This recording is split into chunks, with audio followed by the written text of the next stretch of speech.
Karena ilmu yang ada di dalam FMI ini adalah ilmu praktisi.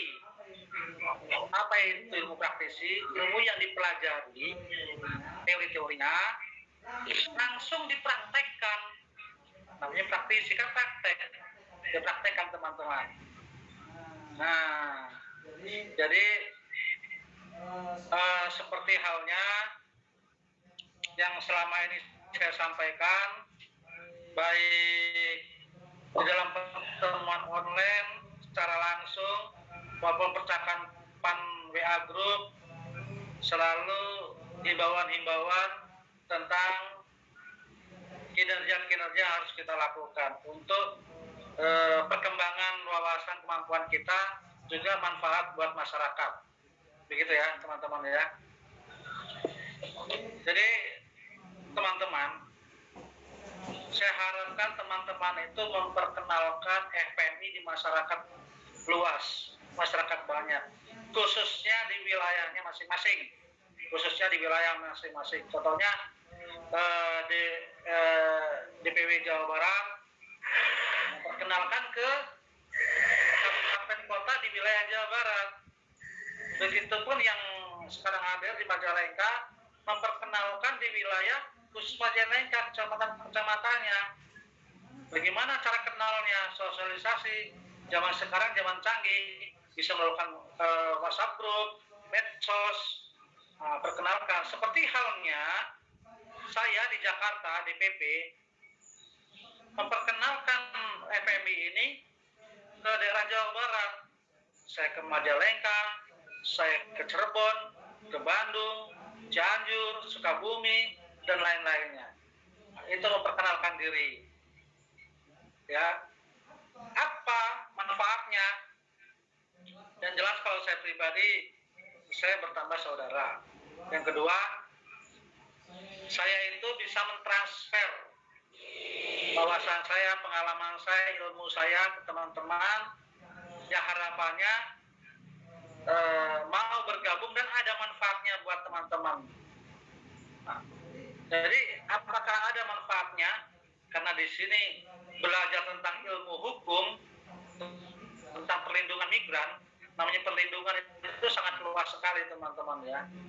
Perlindungan migran, perlindungan tenaga kerja Indonesia itu sangat luas lagi sekali cakupannya. Ruang lingkupnya itu namanya perlindungan dari sejak direkrut, terus keberangkatan, sampai di luar negeri, sampai kepulangan ke Indonesia. Nah itu ruang lingkup perlindungan sangat luas sekali.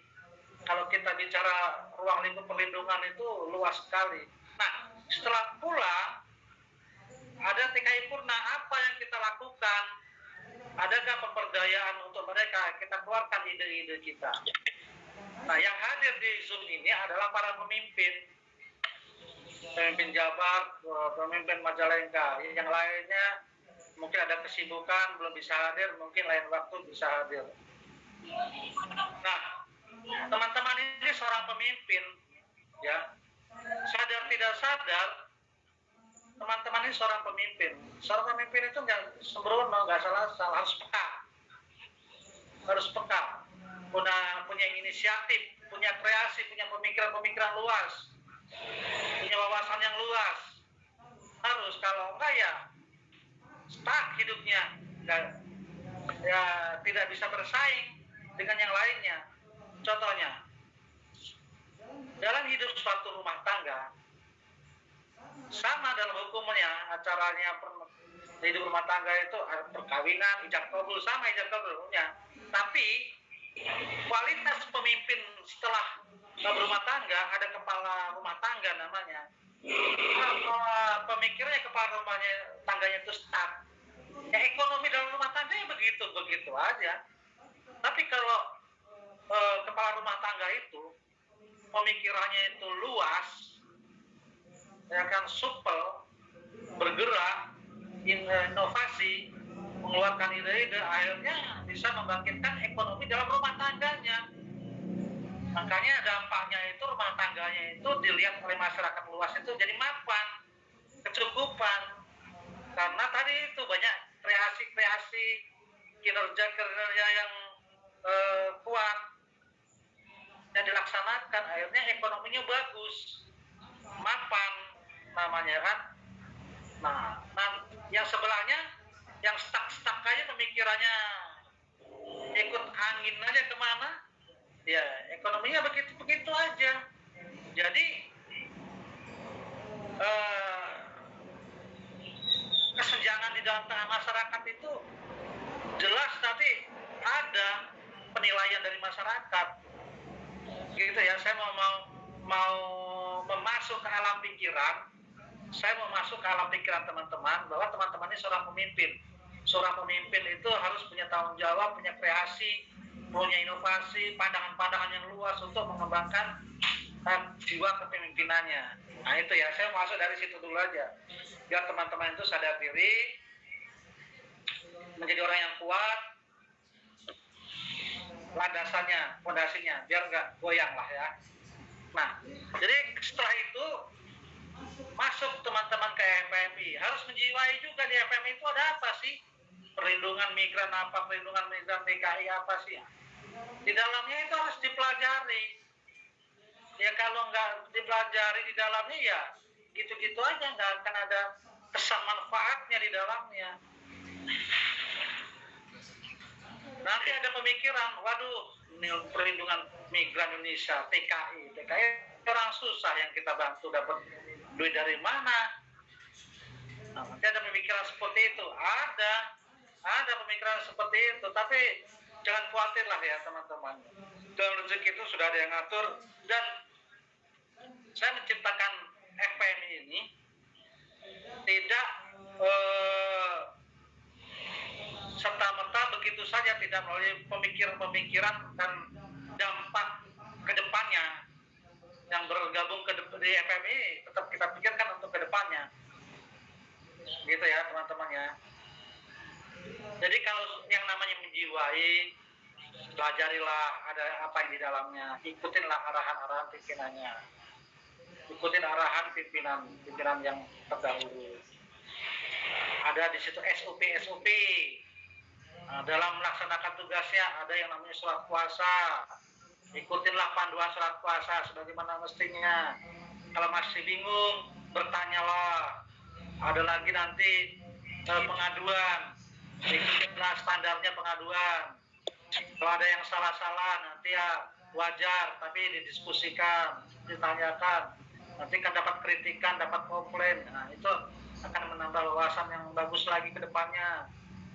Nah, ada lagi nanti cara menggali informasi, data-data, investigasi ke lapangan.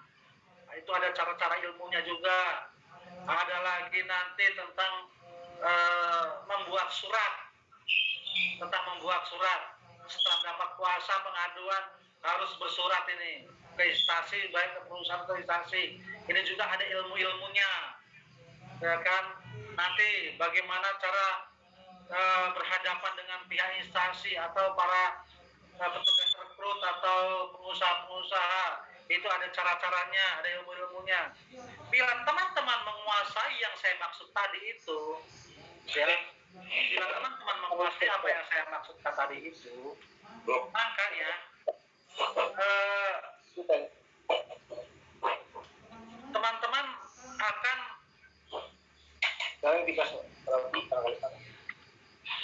recording in progress. Bila teman-teman mengikuti apa panduan-panduan yang disampaikan tadi, maka teman-teman akan mudah menghadapi persoalan-persoalan. Bahkan teman-teman sendiri akan menjadi orang kualitas di tengah masyarakat karena mendapatkan ilmu-ilmu hukum tadi, masukan-masukan ilmu hukum tadi. Ya,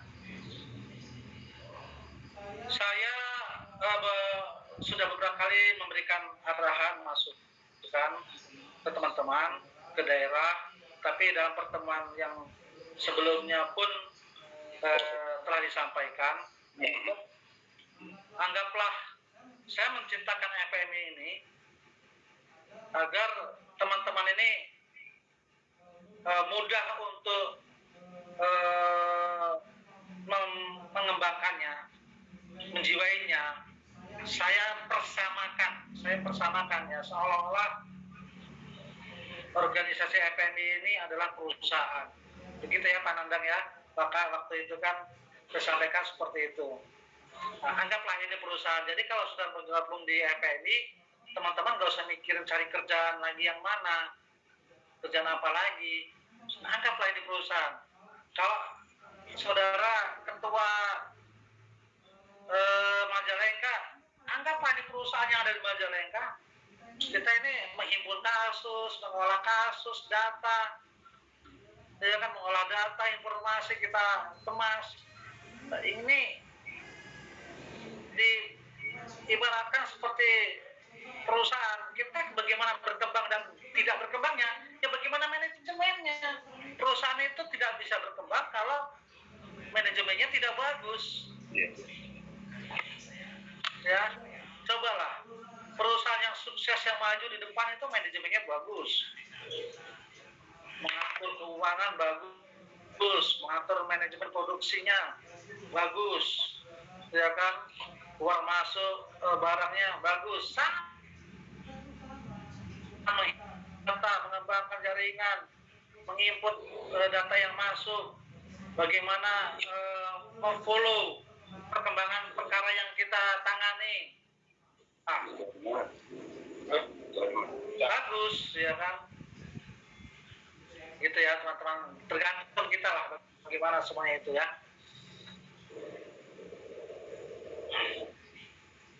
Jadi saya lanjutkan lagi teman-teman, kalau nanti suatu saat ada, saya berdasarkan pengalaman dan informasi yang saya dapat, anggota di daerah ada kelimpungan masalah kantor, terus ATK, persiapan kantor.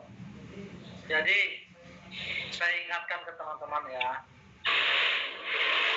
yang kita lakukan sekarang kita komunikasi nih menggunakan HP, handphone, menggunakan paket data, ya kita tidak menutupi ini adalah hasil dari yang kita kerjakan minggu lalu atau hari kemarin atau minggu lalu atau bulan lalu.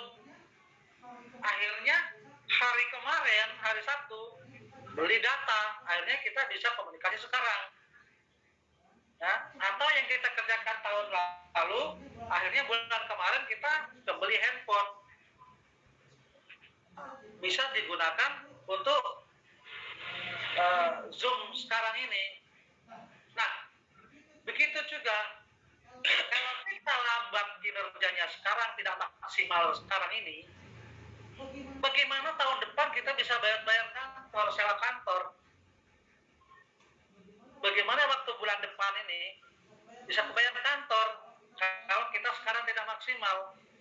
Nah, yang kita kerjakan sekarang adalah untuk bulan depan, tahun depan, persiapan dari sekarang. Jadi waspada di situ ya. Jadi kalau seandainya ada teman-teman daerah kelimpungan bayar kantor, kelengkapan ATK ini, ya berarti kinerja kita yang salah di situ. Ada kinerja kita yang salah di situ, sehingga ada kebocoran akhirnya tidak maksimal. Ya. Oke, lanjut. Ini masalah ini, pembahasan ini pernah dibahas pertemuan pertama kemarin. Mungkin sekarang juga tidak maksimal yang hadir. Mungkin pertemuan berikutnya masih saya bahas lagi. Ya, mungkin Ketua Waka Jabar bosan, tapi katanya nggak masalah. Oke, nggak apa-apa ya Waka ya. Oke, saya bahas ke kinerja ya, bahan kinerja.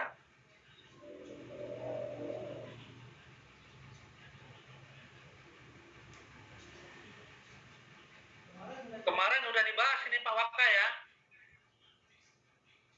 Sekarang kita bahas lagi. Kebaca nggak ini? Baca Pak Ketum. Surat kuasa ya. Iya. Nah, jadi gini, saya mau masuk ke alam pikiran teman-teman tentang surat kuasa. Apa sih surat kuasa? Produk siapa sih surat kuasa ini? Surat kuasa ini produk siapa? Siapa yang membuat surat kuasa? Jadi surat kuasa itu pelimpahan kewenangan dari pemberi kuasa ke penerima kuasa, melaksanakan apa yang diharapkan, apa yang diinginkan oleh pemberi kuasa. Ya, pemberi kuasa ini punya keinginan, harapan-harapannya yang dituangkan dalam surat kuasa. Ada di sini. Jadi ini surat kuasa ini yang seharusnya membuat adalah siapa? Pemberi kuasa. Ya. Surat kuasa ini membuat pemberi kuasa. Jadi produknya produk pemberi kuasa. Kalau kami di Jakarta tidak menggunakan kop surat, berhubung di daerah kebiasaan kop surat, nggak apa-apa pakai kop surat. Oleh karenanya, karena menggunakan kop surat kita punya standar di sini. Nah, ini ada nama, nik, hubungan. Nah, ini standar, ada standar format dari kita. Oke, kita bahas per kata dan kalimat. Ada judulnya surat kuasa. Oke, udah betul. Ada nomor, ya. Kalau saya DPP nggak pakai nomor, tapi kalau mau dipakai nomor bagus juga, tidak melarang, bagus. Nomor 043, berarti ini surat kuasa yang ke-43. SK, ini judul dari surat kuasa. FMI dari lembaga. DPD 2, berarti bulan 2 tahun 2022. Begitu kan? Di sini ada kerancuan, di sini. FMI, betul lembaga. Ada DPP, DPD. Ini DPD mana? Nah, kan gitu kan? Harus jelas.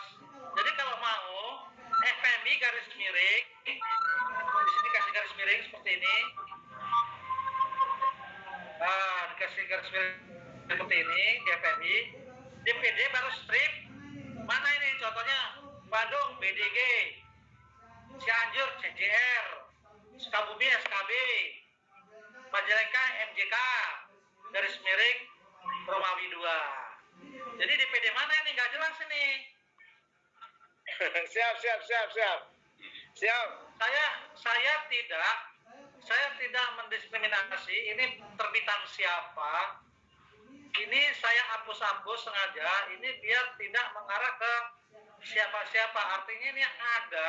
Ini barang-barang ada. Cuman ada kesalahan di sini yang perlu direvisi. Pak Waka harus bisa menjelaskan ini ke teman-teman yang lainnya. Karena Pak Waka ini yang sering hadir, sering ikut, ini udah bosan dia dengerin ocehan ini. Tapi saya harap nggak bosan masuk ke dalam alam pikirannya.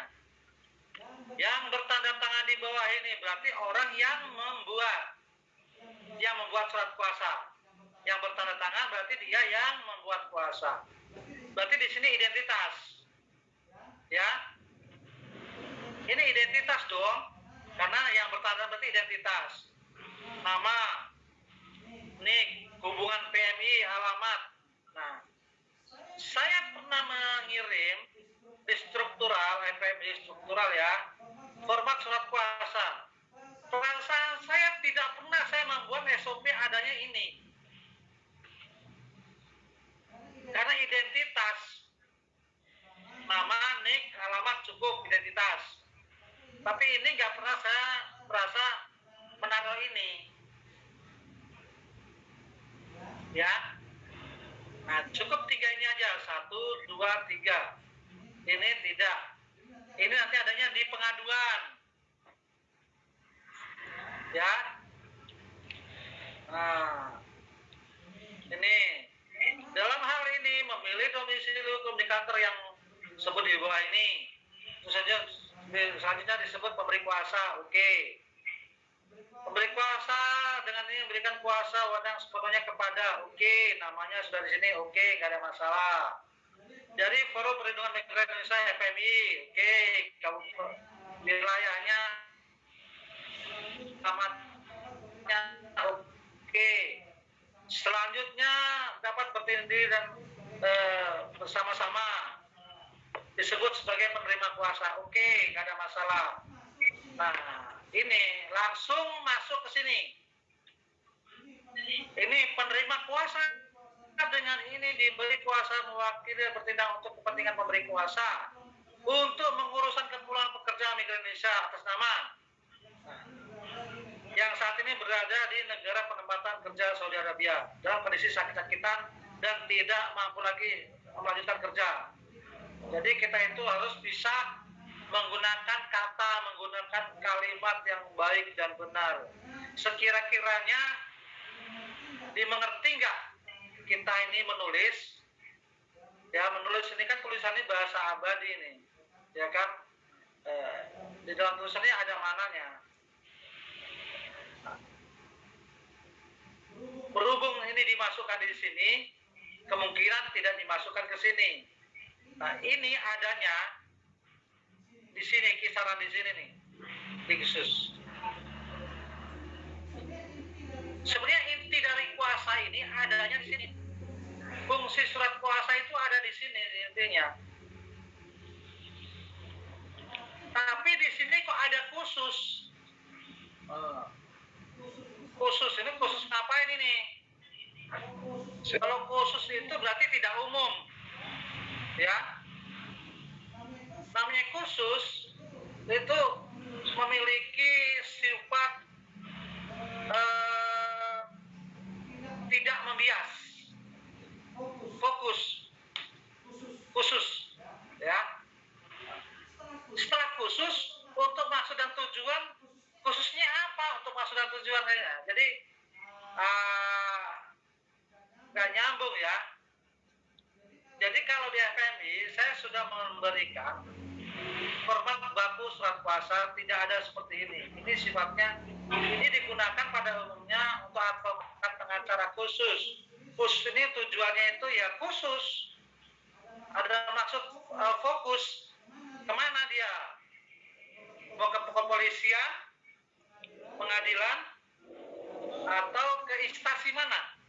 Khusus. Jadi kalau surat kuasa khusus, cantumkan di situ bahwa ini buat ke pengadilan, tidak boleh buat ke kepolisian. Oh, ini buat ke kepolisian, tidak boleh ke pengadilan, akan ditolak dia. Atau ini surat ke kepolisian tapi dibawa ke Disnaker atau ke sponsor atau ke PT. Nah, ini udah menyalahi ketentuan kekhususan itu. Oleh karenanya dalam SOP FPMI yang sudah di-share ke struktural tidak ada khusus karena kita sifatnya umum. Nah, surat kuasa yang saya buat desain itu sifatnya umum, tidak khusus. Jadi bisa masuk ke kepolisian, bisa masuk ke perusahaan, bisa masuk ke dinas, bisa masuk ke petugas rekrut, kemana aja, bisa masuk keluarga PMI, ya kan, yang berkepentingan dengan masalah ini bisa masuk. Jadi intinya tidak ada khusus. Nanti tolong nanti Pak Waka instruksikan, dicek yang lain-lainnya, jangan ada seperti ini lagi. Ini yang menghambat kinerja kita. Artinya apa? Oke lah, selama ini teman-teman menggunakan bendera FPMI belum mendapatkan benturan halangan. Karena FPMI ini perjuangannya sudah lumayan berat dahulunya dan dikenal. Jadi sekarang teman-teman tidak mengalami suatu benturan-benturan, yang diharapkan jangan. Walaupun suatu saat itu ada. Kalau kayak begini caranya, nanti bisa berantakan teman-teman ya. Saya ulang lagi ke atas lagi di sini. nyawa dari surat kuasa itu di sini pada intinya. Ya, pemberi kuasa dengan ini diberi kuasa mewakili kepentingan pemberi kuasa untuk kepulangan pekerja migran Indonesia. Nah, di sini ada untuk sebelumnya dijelaskan dulu pemberi kuasa ini siapa, kepentingan pemberi kuasa untuk pengurusan kepulangan. Nah, di sini dimasukkan nih, di sini nih. Ya kan, baru masuk istri pemberi kuasa. Ya kan, istri pemberi kuasa bernama langsung ya. Bernama siapa? Kan ini namanya. Saat ini berada di tempatan Saudi Timur Tengah dalam kondisi sakit-sakitan. Tahu nggak arti dari sakit-sakitan? Kalau sakit-sakitan ini sakit bohongan, nggak benar-benar dia. Dalam kondisi sakit boleh. Kalau sakit-sakitan berarti nggak serius dia sakitnya. Saya tahu maksudnya ini bahasa sering sakit sekarang sembuh, nanti sakit, nanti sembuh. Tahu maksudnya di situ, ya kan? Tapi ini bahasa baku, bahasa surat. Kalau sakit-sakitan itu dalam bahasa kamus Indonesia itu berarti sakitnya sakit bohongan, sakit nggak beneran ya. Gitu ya, teman-teman ya. Selanjutnya yang ini baku, tidak usah dirubah-rubah lagi. Udah pas, ini udah mengikuti SOP standar nih. Ya. Oke, ini pemberi kuasa di mana? Kalau ini adanya di mana ini? Maluku, berarti di sini Maluku. Maluku. Tanggal, bulan, tahun, oke. Penerima kuasa. Nah, kalau kayak gini, rapat-rapat kayak gini, tanda tangannya di mana nanti? Pasti nih spasi jarak. 2 enter lah. Ya, biar nanti bisa tanda tangan. Kalau satu di sini bisa tanda tangan. Ya kan? Atau bisa di sini tanda tangan, atau di sini tanda tangan nanti. Tapi kalau 2 enter kan bisa lah ya kan? Ada lagi ini. Saya tidak pernah memberikan SOP begini. Ya, tidak pernah ada SOP itu mengetahui. Surat kuasa itu dari pemberi kuasa ke penerima kuasa. Cukup. Tidak perlu mengetahui. Ya. Tidak ada ini ya. Mengetahui ya. Siap, betul. Oke, ini penyampaian sementara untuk pertemuan kedua ini tentang surat kuasa. Kita kupas ini. Ya mungkin tidak bosan, nanti akan tetap kita kupas lagi berikutnya karena ini dasar dari kita bisa bergerak. Surat kuasa. Ya kan?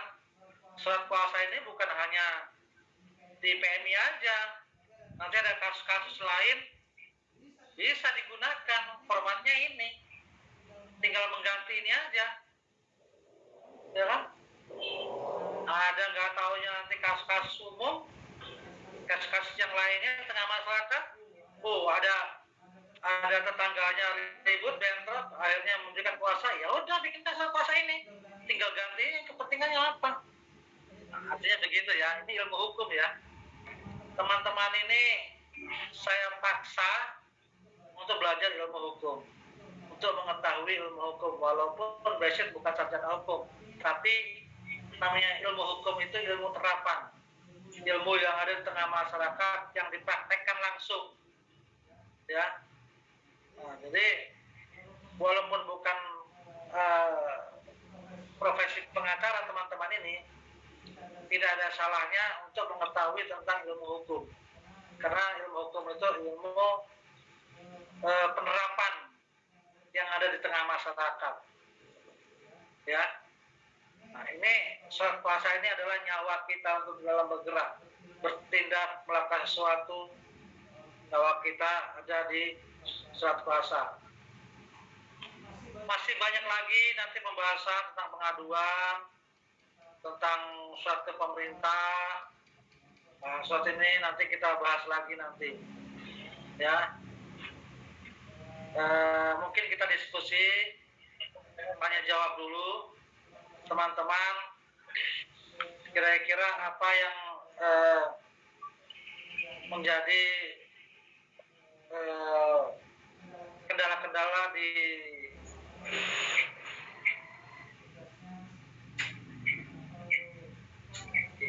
lapangan saat melaksanakan tugasnya, atau ada kesulitan apa teman-teman untuk usulan. Kita sepakati nanti ini diskusi sampai jam 12 saja ya. Nah, nanti teman-teman takutnya handphonenya panas selama nanti blank ini kan.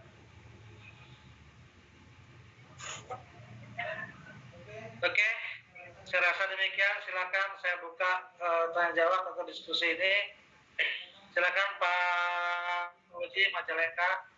Izin Pak Ketum. Assalamualaikum warahmatullahi wabarakatuh. Waalaikumsalam warahmatullahi wabarakatuh.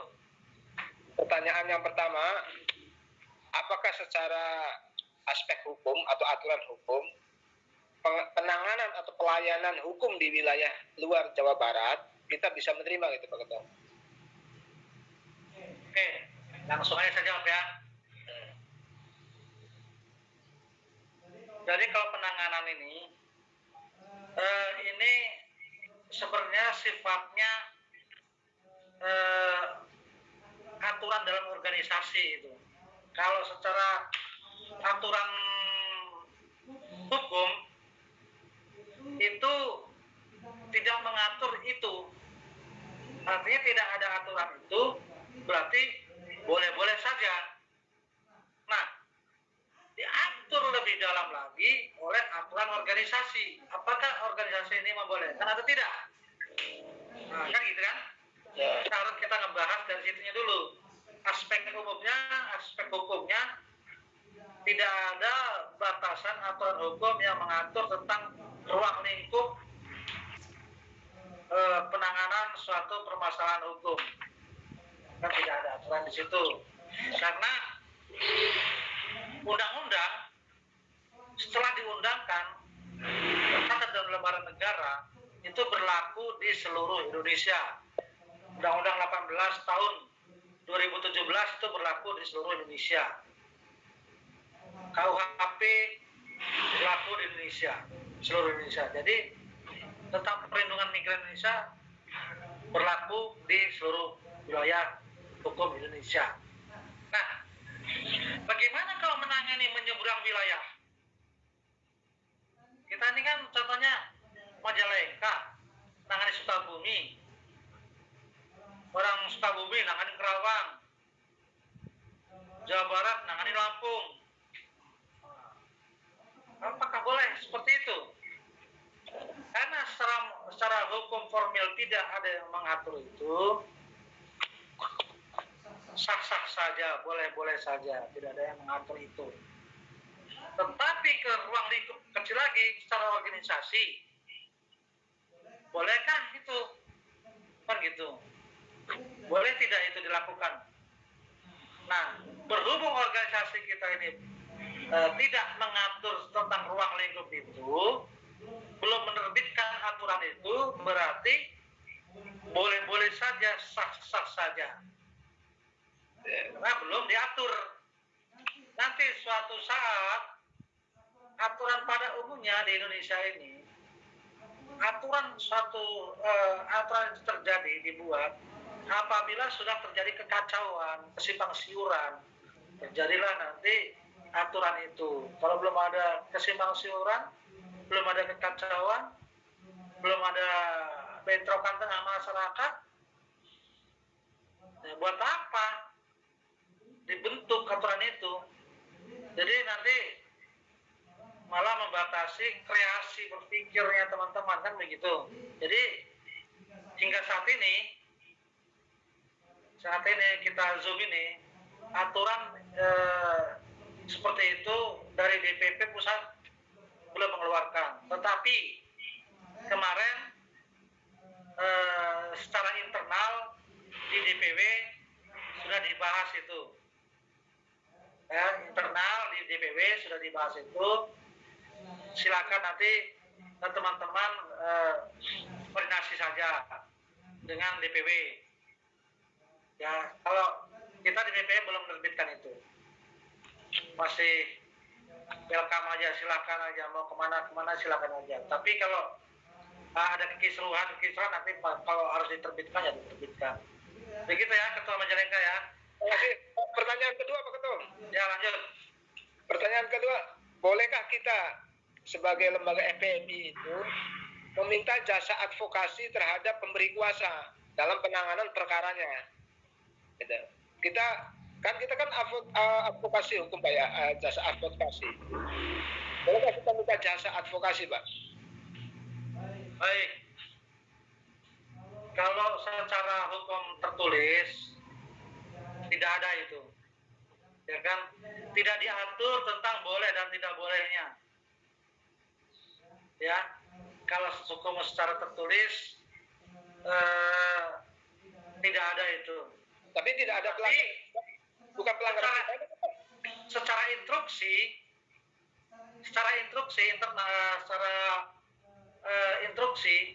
jadi saya pernah menginstruksikan dahulu dalam forum pertemuan kita,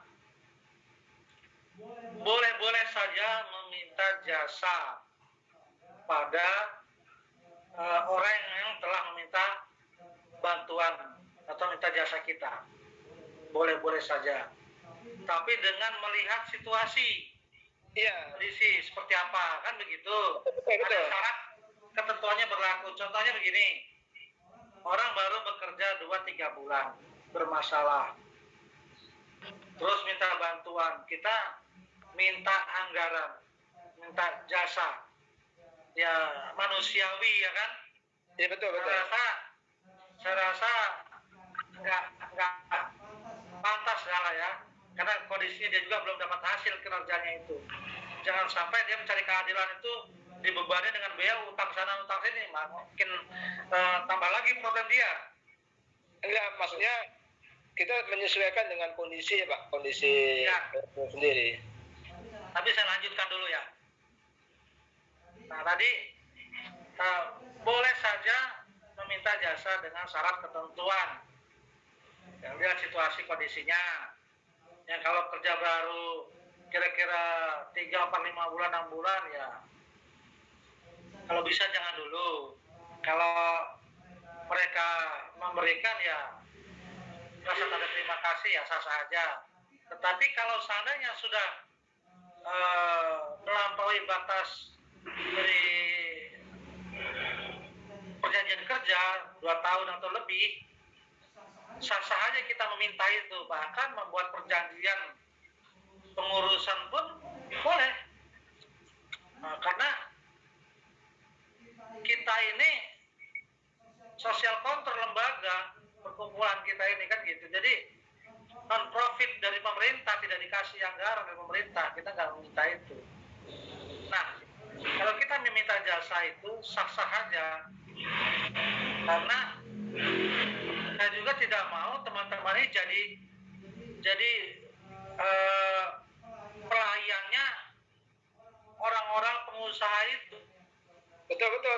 Mereka yang sudah berangkatkan, mendapatkan hasil, ada masalahnya mereka cek aja. Nah, saya nggak mau teman-teman di FPMI yang bergabung FPMI jadi pelayannya budaknya pengusaha atau TKI itu sendiri. Kita hadir membantu, betul membantu, tapi ada batasan-batasannya. Kalau mereka berhasil sukses kerjanya, uangnya banyak, ya masa kita bantu permasalahan dia kita manyun-manyun aja, kan gitu ya. Jadi ada ukuran normatifnya lah, diukur dari naluri kita, batin kita yang bergerak ya. Makasih. Secara tertulis kita tidak membuat itu, Mungkin situasional ya, lihat situasi dan kondisi juga. Ya, Yang jelas kalau secara tertulis tidak ada. Secara tertulis tidak ada. Artinya kalau dilakukan itu Bukan pelanggaran ya. Ya, kalau seandainya melakukan ada unsur tipu muslihat dan sebagainya, itu ada sanksi pidananya. Penipuan, udah ambil uang sekian gak dikerjakan, ada sanksinya pidana. Penipuan, ya kan? Gitu. Jadi saya sebagai pimpinan di FMI ini sengaja tidak membuat aturan secara detail tertulis di FMI karena di Indonesia ini sudah banyak banget aturan-aturan. Kita yang ada aja sudah bagus ya. Betul-betul kita di aturan itu. Oke, selanjutnya ada.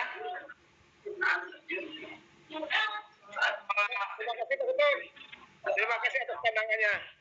Ya, atau ada masukan apa?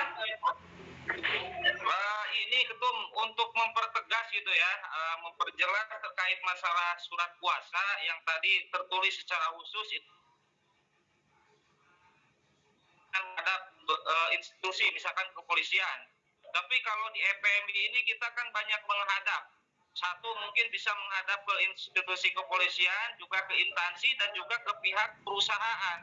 Ya. Apakah di sananya ditulis puasa umum ataupun emang tidak harus tertulis umumnya tersebut? Saya sudah format puasa yang baru. Nanti saya serahkan nanti, saya share surat puasa yang baru. Sebenarnya sudah ada itu waktu yang lalu-lalu. Pertama, saya buat puasa umum itu yang pertama untuk mengurus pulangan. Maka institusi pemberi kuasa saat ini bekerja di mana, ditempatkan oleh siapa. Itu poin yang pertama. Nah, ada poin yang kedua untuk membuat laporan polisi di SPKT mana, alamat mana, ya kan? Atau untuk melaporkan ke instansi mana. Tapi saya fokus ke poin itu, melaporkan kepolisian antara duganya penempatan secara ilegal itu aja. Masalah PP2MI, Disnaker, perusahaan itu kalau dalam puasa memang tidak dicantumkan karena mereka adalah pelayan administrasi. Saya rasa tidak dipersulit surat puasa itu karena dalam surat puasa itu di poin bawahnya itu untuk kepentingan pemberi kuasa dapat menghadap kemana kan instansi pemerintah. Di situ lagi ada lagi poinnya lagi untuk kepentingan pemberi kuasa, ya kan? Jadi di dalamnya itu termuat di dalamnya untuk menghadap instansi. Apakah kepolisian itu syariat administrasi? Bukan. Kepolisian adalah penegak hukum. Dia pelaksana undang-undang pidana. Ya. Jadi kita harus melihat khususan di situ. Makanya dalam surat puasa FNI saya buat 2 poin. Poin pertama itu mengurus pulangannya sama siapa. Poin kedua untuk kepolisian. Jadi diciptakan sedemikian rupa biar teman-teman itu kerjanya itu agak longgar gitu, ada nanti terkurang. Oleh karenanya dibikin suatu pasal umum, jangan dicantumkan khusus. Siap. Izin Pak Ketum, satu lagi. Ya. Apakah surat itu untuk membuka LP kita bisa lakukan Pak Ketum? Kita buka LP dengan surat kuasa itu? Bisa. Ya, surat kuasa itu nanti dijelaskan fungsi dan maksud dan tujuannya dalam kuasa itu. Misalkan kita membuka LP di Polres bisa. Ya bisa, karena kan itulah fungsinya surat kuasa. Kalau kuasa itu kan melimpahkan kewenangan, keinginan dari pemberi kuasa kita. Nah, kita lah yang penerima kuasa yang tahu. Kita sebagai penerima kuasa ini yang paham, yang tahu kemana kita harus melangkah. Karena kita memang punya kemampuan di bidang itu, memiliki kemampuan itu. Nah, bisa kita ke disnaker, bisa kita ke perusahaan, bisa kita ke polisian. Kan di situ kan untuk kepentingan Pemberi kuasa. nah, kan kepentingan dia apa? Dia kan untuk kepentingan dia keadilan. Oh berarti haknya dia ini ada 6 bulan gak digaji. Oke, kita tanya ke perusahaan, gimana perusahaan tanggung jawab nih 6 bulan gak digaji nih? Aduh, kalau 6 bulan kali 5 juta berapa nih? 30 juta, aduh berat 30 juta, ada nih 15 juta. Gimana toleransi lah, dibantu lah gini-gini. Ya udah nggak apa-apa. Si penerima kuasanya mau nggak 15 juta? Mau gini-gini daripada enggak sama sekali. Oke lah, nanti nggak ada masalah. Bantu lagi. Jadi perusahaan ini 6 bulan nih. Waduh 30 juta nggak ada. Terus adanya berapa biar kita bisa nego? Nggak ada sama sekali. Masa bodoh, dia sendiri salah siapa di sana kau minta. Jadi nggak mau bantu tanggung jawab ini. Nggak masalah, nggak peduli saya. Tugas saya udah tahu, berangkatkan aja. Di sana urusan dia. Ada juga orang kayak gitu. Ya oke lah. Baru fungsi kita berarti kita hajat si pemberi kuasa tidak terpenuhi dong. Kalau begitu caranya, ya kita dampingi. Ayo kita bikin laporan polisi. Proses hukumnya. Setelah proses hukumnya, tahunya ada kelalaian di situ, teknis-teknisnya. Kenapa dia tidak melakukan pengawasan, berangkatnya pun nggak benar.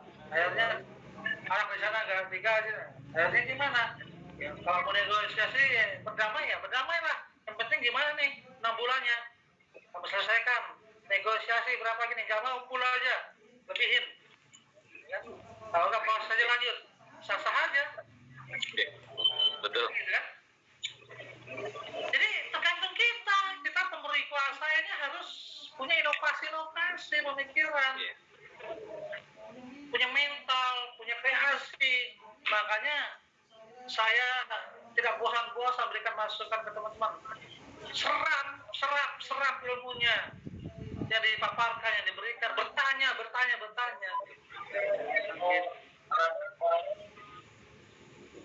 Gitu ya. Oke, siap. Terima kasih Pak Ketum. Siap. Ada lagi masukan? Untuk sementara cukup Pak Ketum. Pertanyaan sih sudah banyak, sudah saya siapkan nanti untuk sesi berikutnya. Nah, ya. Begitu ya, Pak Waka ya. Siap, Ketum, siap. Siap. Oke lah. Saya rasa pertemuan yang kedua ini bisa diakhiri. Kita nanti lanjut pertemuan ketiga berikutnya. Saya karena Zoom ini udah saya bayar bulanan,